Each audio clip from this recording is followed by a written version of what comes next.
Magandang umaga po sa ating lahat. Ngayon ay araw ng Webes, October 19, 2023 at narito ang magiging lagay ng panahon para sa buong maghapon at sa mga susunod pang mga araw.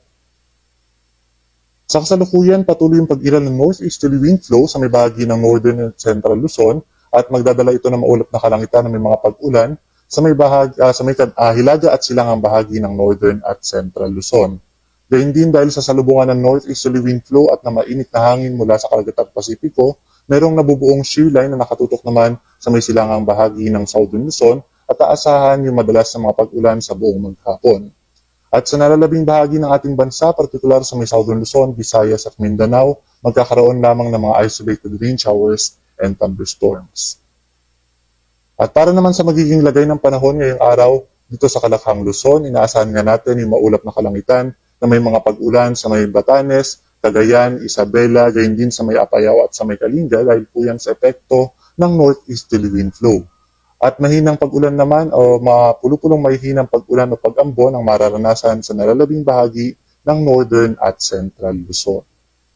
Dito naman sa may southern Luzon kung saan nakatutok yung shear line, naasahan yung maulap na kalangitan na may mga kalat-kalat na mga pag-ulan, pagkidlat at pagkulog, partikular sa mga probinsya ng Quezon, Rizal, sa may Laguna at gayon din sa Camarines Norte. Bagamat possible din po na madama yung mga karating ng mga probinsya, partikular yung probinsya ng Bulacan, gayon din sa may Metro Manila, Cavite, Batangas at sa nalalabing bahagi ng Bicol Region, maaaring maging madalas yung mga thunderstorm sa buong maghapon.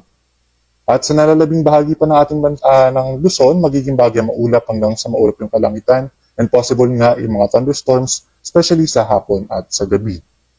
Agwat ng temperatura sa Lawag at sa Metro Manila nasa 24 to 32 degrees Celsius, sa may Tuguegarao nasa 23 to 32, sa may Baguio City 16 to 23, dito naman sa may Tagaytay 23 to 30, sa may Legazpi 25 to 31 at sa may Puerto Princesa at Calayan Islands nasa 25 to 32 degrees Celsius.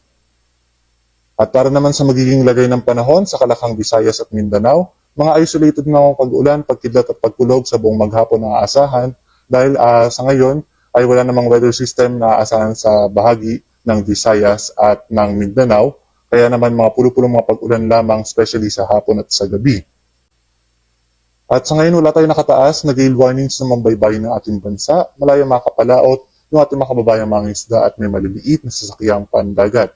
Iba yung pag-iingat lamang sa mga papalaot sa mga baybayin ng Northern at Central Luzon, kung saan naasahan yung katamtaman hanggang sa matataas na mga pag-alon, dulot ito ng northeasterly surface wind flow. At ang haring araw ay sisikat ngayong 5:48 ng umaga at lulubog naman mamayang 5:34 ng gabi. At yan po muna ang latest mula dito sa Pag-asa Weather Forecasting Center. Ito po si Patrick Del Mundo. Magandang umaga po sa ating lahat.